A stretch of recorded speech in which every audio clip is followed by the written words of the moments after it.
Let's move on and look at marriage and marriage ceremonies. The tradition within Hinduism is very different from the Christian or secular tradition, in that, first of all Hindus are expected as part of their dharma to get married. This means that they will be entering the second ashrama.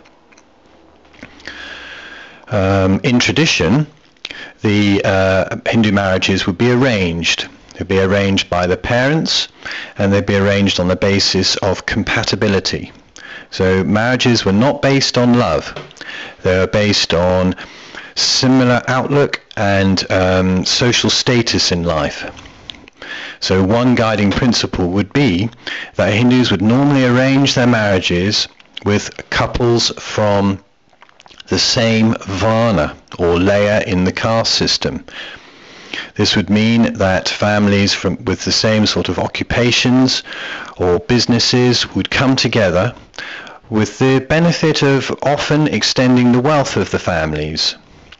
You can imagine, for instance, families that were involved in motor mechanics and the petroleum business coming together. So garages would have easy and good supplies of petrol, and it would benefit both families. So the guiding principle is that arranged marriages are based on compatibility, not on love. The feeling was that love would grow between the couple, but compatibility would mean that they were less likely to fall out with each other and that the relationship would grow stronger. Arranged marriages had to modify themselves slightly as immigration brought more and more of the Hindu community into the West and in the UK. Guided marriages are a development of arranged marriages. So in the UK you will find Hindus whose parents will guide them towards a marriage partner. The important principle and difference between an arranged and a guided marriage is that in a guided marriage, couples or individuals who meet others are not compelled or obliged to marry the people that their parents bring them in contact with. And so there is a degree of choice and what we call a veto. The ability for one of the couple to say no, they don't want to marry the other person. So that's it. Arranged and guided marriages, based not on love but on compatibility. Now the marriage ceremony itself is a highly elaborate affair. It takes all day.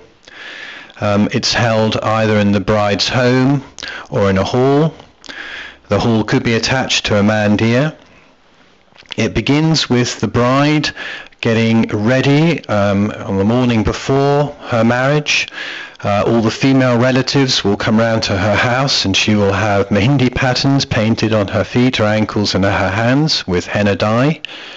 She will wear lots and lots of family jewellery. She may wear a veil. She will probably wear a red sari. The red is a symbol of how love will grow between the couple. And then she will wait beneath a mandap, which is a canopy, for her groom to arrive. Now he will have made preparations before the marriage ceremony. He may be wearing a turban, a ceremonial sword. If he's a traditional Hindu, he will be wearing a dhoti, which is a large embroidered outer garment, a bit like a smock or a tunic. He may have some baggy trousers called pajamas on. Very popular nowadays though amongst modern forward-looking Hindus is to just wear a suit. Anyway, he will arrive and he will sit beneath the mandap, which is a symbol of security, and they will share a drink of amrit, which is sweetened water. It symbolizes the sweetness of marriage.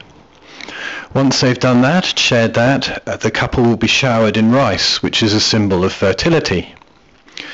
The father of the bride will then place the couple's hands in each other's, and he will remind the groom that the groom needs to earn his living in a moral way.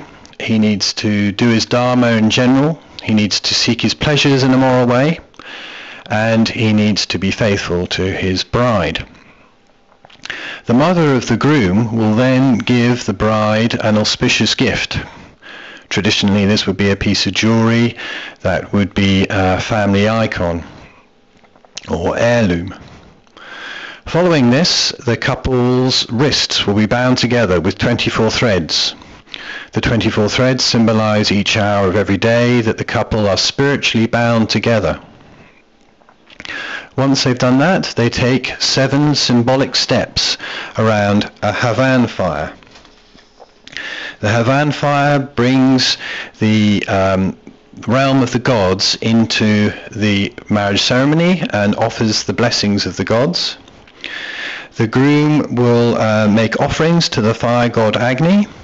Prayers will be said, and as they take their 7 steps around the sacred fire, the bride will hold the groom either in his hand, or she'll place her hand on his shoulder.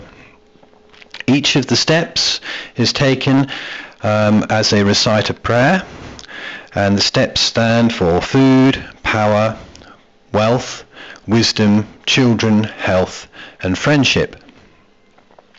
Once they've taken the 7 sacred steps around the fire, the brothers of the couple will pour barley into the cupped hands of the couple. This symbolizes how the community will be prepared to help the couple in their new life. The husband will then take his bride's hand, and they will make vows which symbolize that they are man and wife and will be faithful and loyal to each other. The husband will then mark the parting of his wife's head with some red cum-cum paste as a symbol that she's a married woman.